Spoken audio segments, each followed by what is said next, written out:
په خیرونه ملګرو د کونړ په سیند باندې د افغانستان ډیم جوړول او د مولانا فضل الرحمن صاحب د کابل دوره د پاکستان او د افغانستان ترمنځ تعلقات په 13 میاشتو کې ډیر زیات خراب شوي دي. اوس 2-3 ورځې وړاندې افغان حکومت فیصله کړې ده چې په کونړ سیند باندې به ډیم جوړوي. په دغه ډیم به 45 میګاواټه بجلی به پیدا کیږي او 3,000 ایکړه ځمکه به ترې لاندې کیږي، یعنې اوبه کیږي به، یا 3,000 ایکړه ځمکه به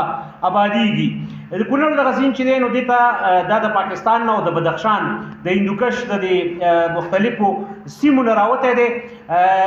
د بدخشان نه دې ته په پاکستان کې د چترال سیند وایي، دا بیا په ارندو باندې اخوا تللی دی، افغانستان ته اوښتی دی او ځای په ځای لوی واړه سیندونه بیا دې سره میلاو شوي دي او دا بیا دریای کابل ته لویږي او د دریای کابل بیا اباسین ته لویږي. مطلب دا چې دواړو ملکونو د دې د اوبو په استعمال باندې دعوه ده. ظاهر خبره ده چې د پاکستان نه کم تیریږي نو هلته د پاکستان حق جوړیږي، شاید کم ځای کې چې د افغانستان نه تیریږي شاید هلته د هغوی حق جوړیږي، او شاید دا هم کېدی چې لکه د پاکستان او د هند ترمنځ چې د اوبو تنازع راځي، ځکه دا سیندونه بیا چې د یو ملک نه بل ملک ته تیریږي نو څه انټرنیشنل لاز یا د دې ترڅنګ دو طرفه معاهدې بیا دا ګورن کوي یا د هغې لاندې راځي. اوس دا د هغې لاندې راځي یا نه راځي، خو بهرحال د پاکستان او د افغانستان تعلق چې کوم دی نو دا خرابولو دپاره یو بل جواز دی، خرابېدو دپاره یو بل جواز دی چې افغان حکومت غواړي دغلته ډیم جوړ کړي 45 میګاواټو دپاره، او پاکستان که څه چې په افاقي سطح باندې رد عمل خو نه دی ښولی، خو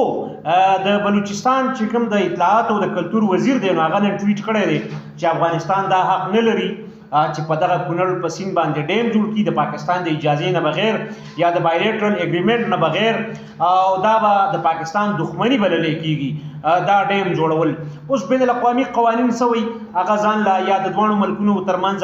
بایلیټرل څه قسم اګریمنټ دی د اوبو په استعمال باندې. خو دا هم لیکلي دي چې د قوشتبې په ټویټ کې په ایکس باندې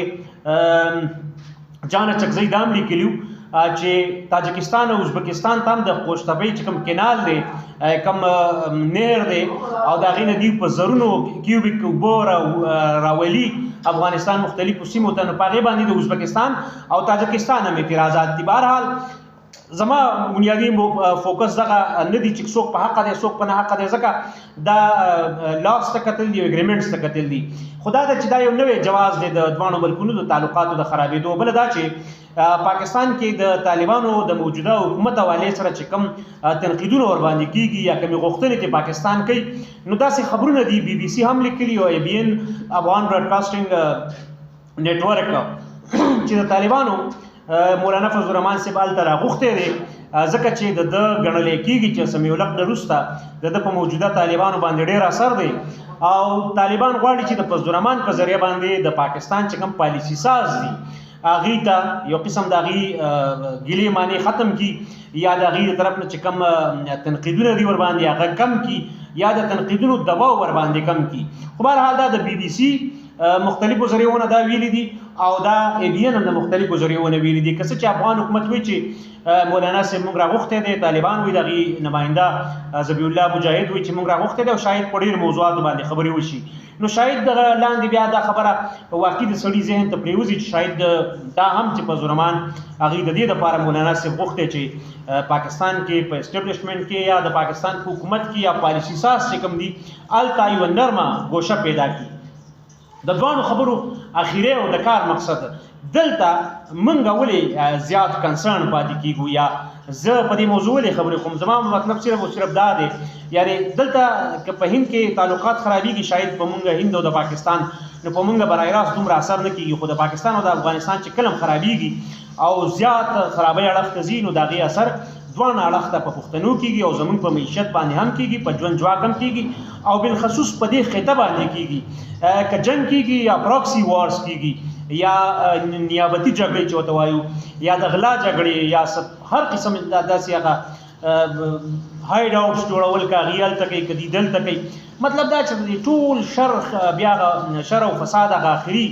نقصان چې دی نو هغه موږ خاورې ته زموږ پښتنو ته زموږ منطقې ته رسي. نو پکار ده چې موږ نه صرف دې باندې وخت پوخ وغږېږو بلکې آګاه هم یو چې څوک آګاه یي او غږېږي پې نو بیا غږ هم پورته کولی شي یا پالیسي ساز اټلیسټ په دې خبر وي چې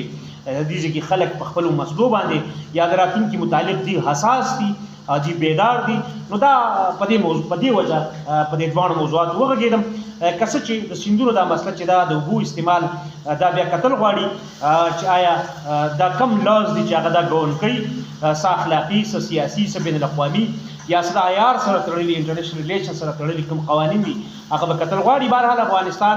د خدای آباد کې او کوم حکومت هم چې کار کوي، هلته کوم ادارې هلته کار کوي، کوم خلک هلته کار کوي، نو په دغه جنځپلي هېواد کې دا ډېره لویه خبره ده.